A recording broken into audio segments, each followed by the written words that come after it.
Today we're going to talk about Kansas ecosystems a really long time ago and how plants and animals changed over long periods of time. We have explored the grasslands of Kansas, the forests of Kansas,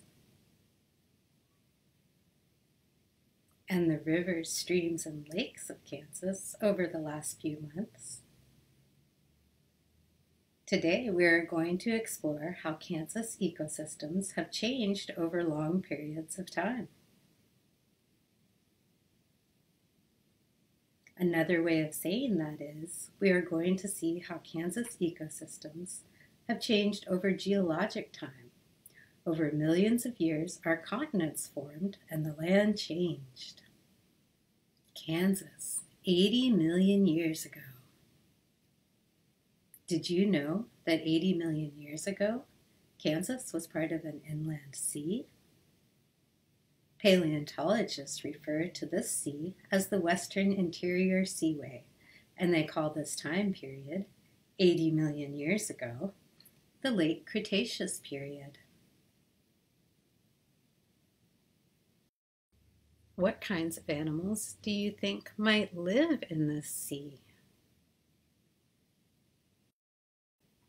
Just like in the oceans today and other ecosystems we have explored, back then there were tiny algae or phytoplankton. Like plants, they capture the sun's energy and use it to survive, grow, reproduce, and feed all the organisms that eat them. So, all the organisms that eat the organisms that eat phytoplankton need phytoplankton to live too. Algae were eaten by tiny zooplankton, primary consumers, which were eaten by secondary consumers, and there were tertiary consumers that ate the secondary consumers. Just like in the ocean today, we could find reptiles and fish in the sea. We don't know all of the animals that lived in the Western Interior Seaway, but we know many of them because we can find records of them in the form of fossils. When the bodies of these animals fell to the sea floor, some were covered in sediment quickly and so did not decompose very much. Their bones and other hard parts, like shells or bark, became part of the rock. This process is called fossilization, and fossilization takes a really long time to occur. We can find fossils of different ages in rocks throughout Kansas. In eastern Kansas, you can find lots of fossils that date all the way back to 315 million years ago. Examples of really old fossils you can easily find in eastern Kansas are these crinoid fossils. Embedded in rock, the segments are often broken. This is what they might have looked like on the sea floor. There are descendants of crinoids in the ocean today.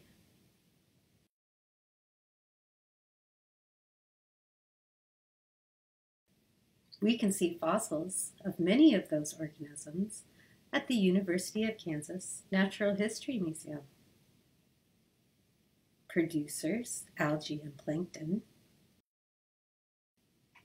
Primary consumers, brachiopods and bivalves.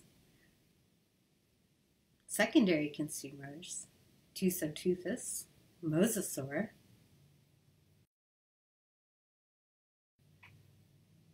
We can learn about the organisms that lived long ago by looking at their fossil remains. What does this look like to you? That's right. This is a fossil of an ancient plant. Let's look at the jaws and teeth of this fossil. What do you think it ate?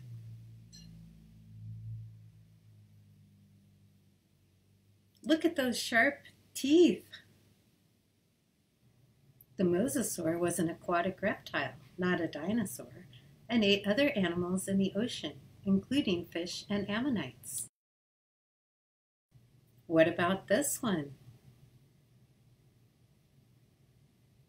It used a filter to feed on phytoplankton and zooplankton. Over time, the oceans that covered Kansas disappeared due to changes in climate and changes in the positions of the continents. Around 2.5 million years ago, the Pleistocene time began. In Kansas, this meant a lot of change. Sometimes, during the Pleistocene, parts of Kansas were under glacial ice. During part of that time, it was very cold, and much of Kansas was tundra. As the climate began to warm up, spruce forest grew here in Kansas. When the climate got even warmer and became drier, much of Kansas became grassland and has been since then. Let's look at some of the animals that were living in Kansas during the Pleistocene. Woolly mammoth, ground sloth, camelids. Many of the animals that existed during these times went extinct. Extinct means no longer living anywhere in the world. Others were able to survive because they changed over time, adapting to changing environments, or moving to places with environments where they could survive. One example of an animal that changed over time to survive is the bison.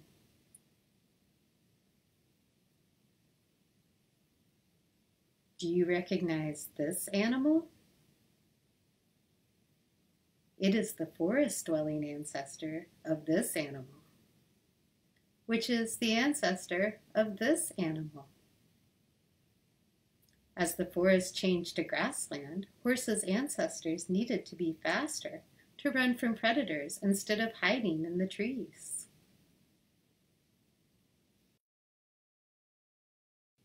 So their legs got longer, their longest toe became a hoof, and they got really good at eating grass. How do changes or adaptations like this happen? Did the horse's ancestors decide to change? Nope. Let's look at one example of how animals adapt.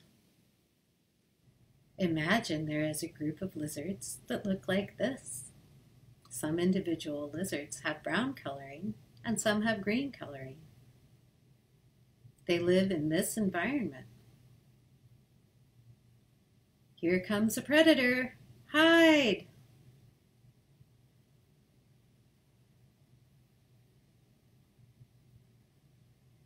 Green lizards hide in green places. Brown lizards hide in brown places. Now the environment changes. It gets very dry. Everything is brown. Here comes the predator.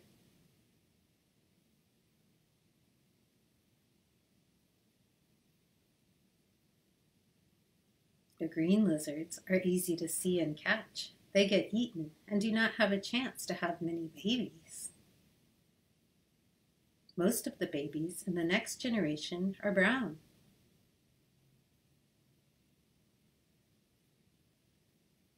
After many generations of the dry environment, all of the lizards born in this population are brown because the brown lizards have survived and reproduced.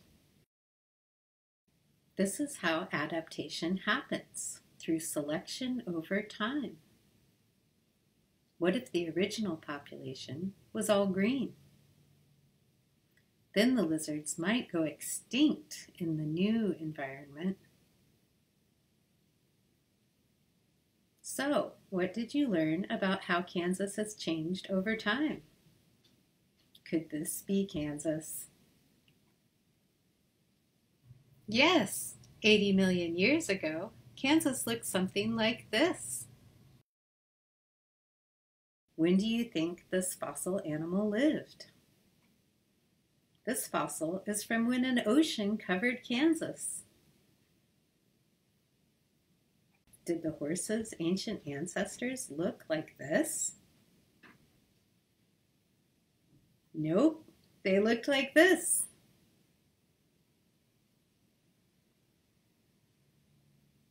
Horses' ancestors changed over time. Adaptations in these populations led to the modern horse we know today. Which color of lizard is most likely to survive and reproduce in this environment? The blue ones. Thanks for listening. You can find lots of books at your local library about the organisms that lived in ancient seas, as well as the amazing animals of the Ice Age.